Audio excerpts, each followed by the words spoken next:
بسم اللہ الرحمن الرحیم. فارمرز آج پہلی دفعہ اینتھنی کو ہولڈ اپ کیا ہے جب سے جینیٹک آسٹریلیا سے ہم شپمنٹ پاکستان سے منگا رہے ہیں. اینتھنی سے ٹچ بیس نہیں ہو سکا، کافی بزی آدمی ہے، اور آج ان سے ٹائم لیا ہے اور جینیٹک آسٹریلیا کے ازبیکس ماس آفس میں ہے، تو اسٹریٹ ان سے بات کرتے ہیں کہ کہاں پہ ہے آسٹریلین جینیٹک آسٹریلیا کی کیا آؤٹ پٹ ہے اور دنیا کے ساتھ یہ کہاں پہ کھڑے ہیں. سو Anthony, thanks for giving us time. I think we almost took, three shipments, and this is the first time we got hold on to you. So, just if you can tell us a little bit about yourself. Thanks, Huss, and yeah, it's great to catch up and I guess be on one of the HRM interviews. It's been a key part of, I guess, the introduction of our genetics into Pakistan, the great work you've done in, I guess, showcasing not just the Australian genetics but Australian people. I'm a little bit of a herd improvement, I guess, specialist, if you like. It's been my career. I'm fortunate enough that I started in the herd improvement industry when I was 17 years of age. I've been fortunate enough to, in that time, to work within many different capacities within Genetics Australia. Combination of on-farm sales, working directly with clients, to middle management, to senior management, and more recent years I've had the privilege of leading the Genetics Australia Cooperative, and a position that I'm very proud of and I hold in great regard. I think when I think about what Genetics Australia is and who we want to be, I reflect back.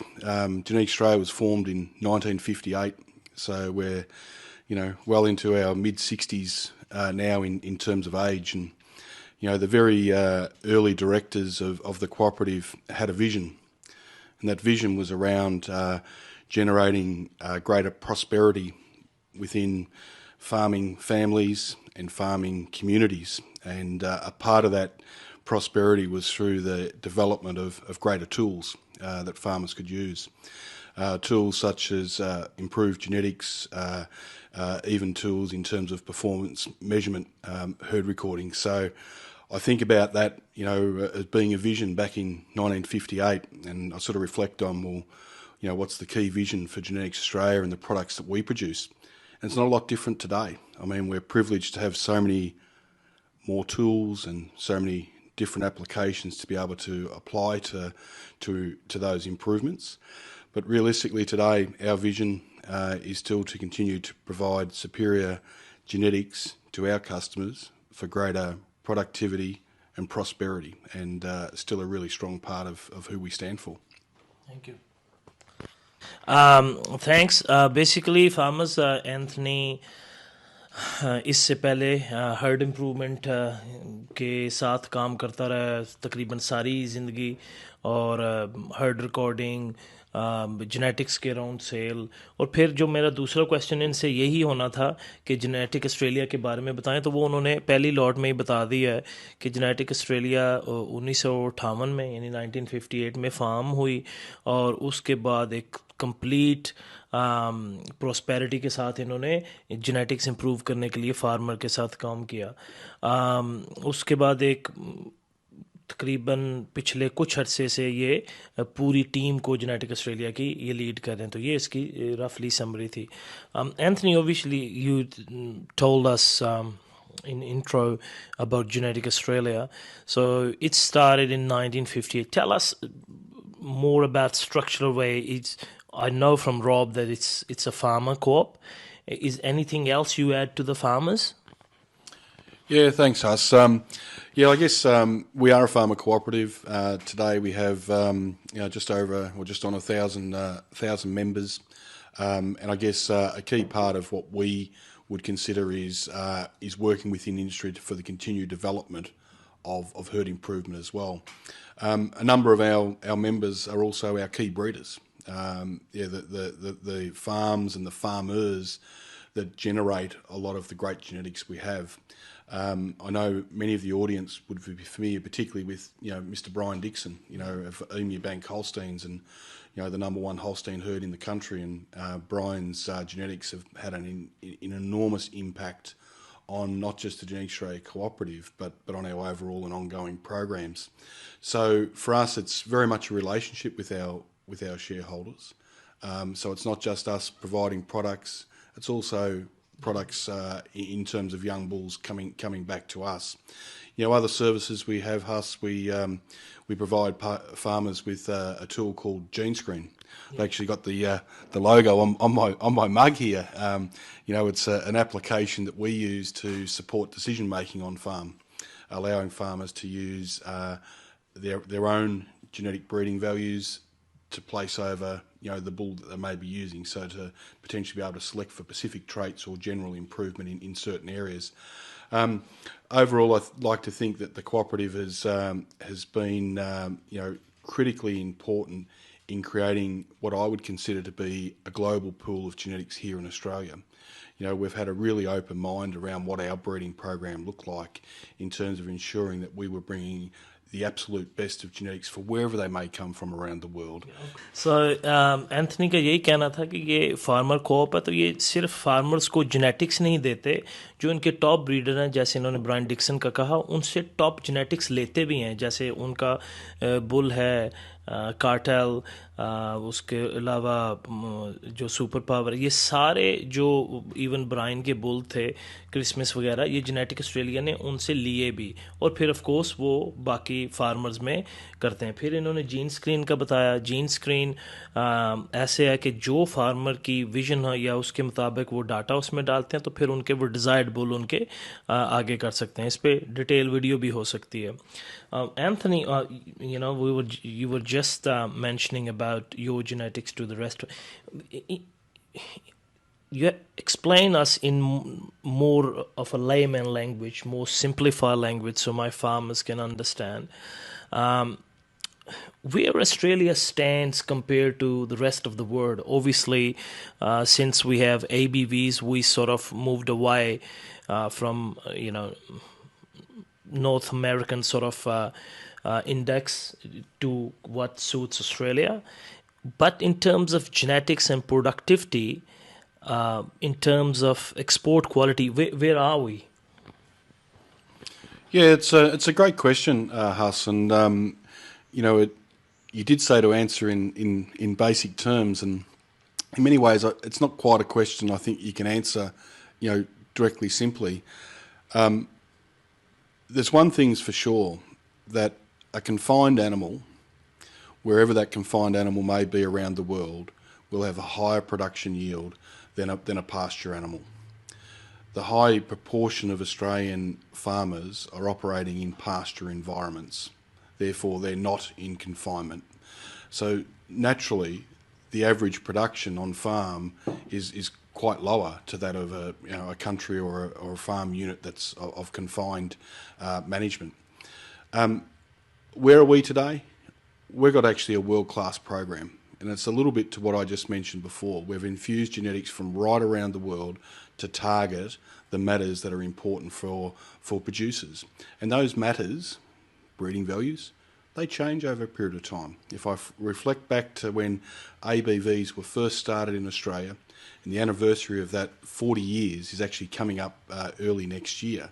So we've been on a 40-year journey to continually to enhance the breeding values. So in those very early days, it was about the records for milk or fat. Then, of course, there's been protein. Then, of course, there have been traits, the likes of the workability traits, a unique position in Australia for, milking speed, temperament and likability. Then there's been the linear traits for type that have come onto that journey. Then I think Australia has been fortunate enough that we've got great researchers, some of the best researchers in the world. I've got a question on our research as well. Okay. So I'll maybe tackle that one a little bit later. But I think when people want to compare Australian genetics to what else is out there in the rest of the world, do it on the Australian breeding value basis. I mean, we've got a lot of genetics here in Australia from our international suppliers, and many of them are very good bulls. But the reality has been the linear traits for type that have come onto that journey. Then I think Australia has been fortunate enough that we've got great researchers, some of the best researchers in the world. I've got a question on our research as well. Okay. So I'll maybe tackle that one a little bit later. But I think when people want to compare Australian genetics to what else is out there in the rest of the world, do it on the Australian breeding value basis. I mean, we've got a lot of genetics here in Australia from our international suppliers, and many of them are very good bulls. But the reality is, and the point I want to make to you, is the Australian genetics compete. They compete with the very best in the world, and I know that Pakistani farmers are going to be extremely satisfied with the results that they have from using Genetics Australia's products. Anthony, you nailed it. That you answered pretty well onto that. So इसकी summary farmers Anthony ने बड़े अच्छे तरीके से explain की, जो मैं और रॉब बड़े अरसे से एडवोकेट कर रहे थे. अक्सर जो फार्मर्स हैं जो या ब्रीडर्स हैं वो मुझे कहते हैं कि ये तो नॉर्थ अमेरिका का बुल है, या ये पीछे से इसकी पेडिग्री जो यूरोप से आ रही है, वो इसीलिए कि ये इन्होंने best of the best word से लिया है, और ये 40 साल हो गए हैं इनको अपनी ऑस्ट्रेलियन ब्रीडिंग वैल्यूज़ को डेवलप करते करते. फिर उसमें अब वर्कबिलिटी ट्रेड्स हैं, फिर टाइप ट्रेड्स हैं, अपने हिसाब से इन्होंने 40 साल लगा के, 40 साल बड़ा टाइम होता है, इन्होंने इम्प्रूव किया है. और मुझे कोई शक नहीं इसमें लगता कि ये जो अब इंशाल्लाह जब हमारी जेनेटिक ऑस्ट्रेलिया की कैटल और बहुत सारे फार्मर जिन्होंने यूज़ किए, जब उनकी मिल्किंग पे आएंगे तो मुझे लगता है कि उनके लिए कोई वे रिटर्न नहीं होगा, वो बहुत सेटिस्फाई होंगे. और एंथनी भी इस पे कॉन्फिडेंट है. और एक बात जो एंथनी ने की कि कन्फाइंड का वर्ड इन्होंने यूज़ किया. कन्फाइंड का मतलब कि जैसे बान सिचुएशन है, जो भी मैं देखता हूँ समटाइम्स, और फिर मैं उसका रिप्लाई भी नहीं करता बिकॉज वो सेंस ही नहीं बनाती, कि जब आपका एनिमल बान में होगा, वो पास्चर में नहीं होगा, तो वो ज़्यादा मिल्क करेगा. जैसे कि यूरोप में या नॉर्थ अमेरिका में वो बांध सिचुएशन में, ये बात मैं हज़ारों दफ़ा रिपीट कर चुका हूँ. यहाँ पे क्योंकि पास्चर है तो वो जो आपको एवरेज जो प्रोडक्शन नज़र आएगी वो कम. बट जो भी एनिमल्स पाकिस्तान में अच्छे लेवल के गए हैं और वो कन्फाइंड एनवायरनमेंट, उन्होंने बहुत अच्छा परफॉर्म किया. तो इनका बॉटम लाइन ये था कि Australian genetics best of the best में बड़े अच्छे से कम्पीट कर सकते हैं, बल्कि ज़्यादा अच्छा, क्योंकि आप चेरी पिक कर रहे होते हैं. Anthony, back to this is probably the most important question in this conversation. A lot of this is a myth in, I won't use Pakistan, but I've got a followers back in India as well. It's a myth that Australia just pinch the words research and then we just put it in our index. We are just followers, but we're not creators. Is that true? I know the answer, but I want to know from the expert. Huss, that's categorically not true. I'm just going to reflect back a little bit on my comments from the last question. The Australian dairy industry has been on a journey for the past 4 decades, and that journey has been around developing tools to allow farmers to make better decisions. In more recent years, the collaboration that we have with both a combination of federal and state government in the research that's undertaken in Australia is unprecedented at the moment. I mean, we've actually got a group which we refer to as our dairy hub. It actually includes, or dairy house I should say, it includes Datagene, the folk that actually generate the breeding values. It includes National Herd Improvement Association of Australia, dairy, including Holstein Australia and Jersey Australia makes up our dairy house. The funding that goes into Datagene, a significant portion of that is actually coming out of Dairy Australia. And it's a really important part of it because a lot of that is actually underpinning the research that we are doing in this country. I mean, Australia is a world leader. We were the first country in the world to release the heat tolerance breeding values and the feed saved breeding values, not based out of simply taking information out of other countries, but by doing the research on the ground. Yes, there's a lot of collaborative projects around where our scientists would engage with scientists from other parts around the globe, but the reality is Australia is doing a lot of research. I mean, this week we released the August breeding values. and we're going to see the first time Australian Sustainability Index released. You know, that's innovation that's coming from Australia. That's not innovation that's coming from elsewhere around the world. I would suggest that we're the first country in the world to release a sustainability index. I mean, Australia is a world leader in this space, and I think the continued support and investment we get from industry and government is a really important part to ensure that our breeding values are continually relevant, and they're actually going to continue to assist farmers be more profitable.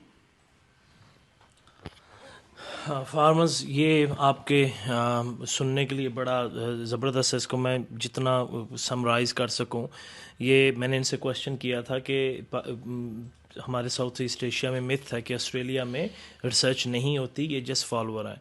تو Anthony نے کہا کہ بالکل intro ہے, یہ جتنا funding اس دفعہ یا اب یہ ڈاٹا جین کو ہو رہی ہے through dairy Australia, Jersey Australia, Holstein Australia, یہ پہلے پورے 40 سال میں نہیں ہوا.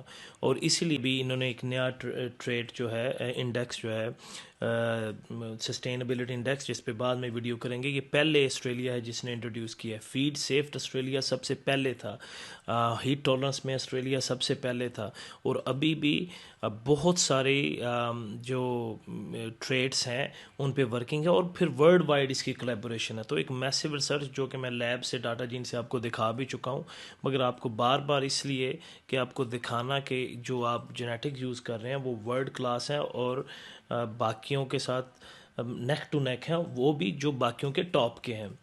Anthony, just lastly, you covered up really well. Just the last message, if you have any in your mind, you want to tell to my farmers, they have liked your Facebook page and stuff, but anything particular you wanna, because they have top class genetics available there, anything you wanna advise them or your message to them? Yeah, thanks, Huss. I just want to go back to the last question. There was one point I forgot to mention, and I think it's probably the most important point for any of those doubters out there around Australia's ability to, conduct and invest in research. Genomics was actually started in this country. You know, Professor Mike Goddard and his team, Ben Hayes, they were the original team that actually created the methodologies around genomics. That's research. That's world class. It's unprecedented. So I think that's really important, mate. So Mike Hayes and Ben Hayes and Mike Goddard. Okay. اور یہ دیکھیں Anthony نے یہ mention کیا جو پہلی genomic بلکہ start ہوئی تھی وہ یہاں سے سٹارٹ ہوئی تھی.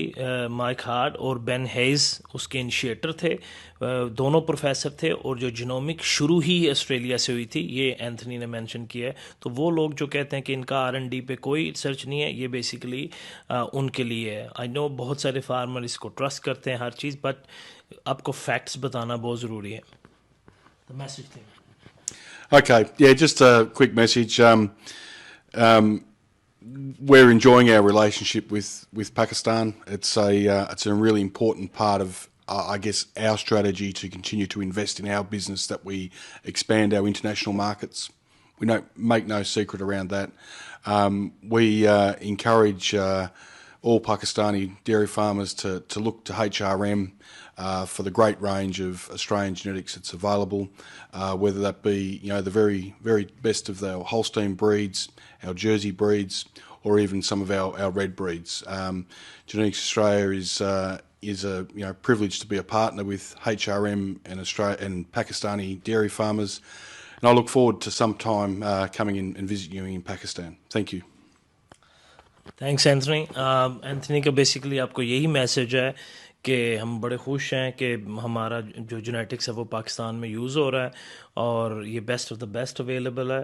اور Anthony will get a promise of him to come next dairy Asia expo, so he تاکہ یہ ڈیری ایشیا ایکسپو یا کسی اور جو بڑی ایکسپو ہے اس میں آئیں اور آپ سے ملیں. باقی آپ کو کوئی کویشچن ہے آپ ان سے مجھے نیچے بھیج سکتے ہیں, ہم اینتھنی سے پوچھ سکتے ہیں. So thank you very much Anthony, and hope to see you in Pakistan. Thank you.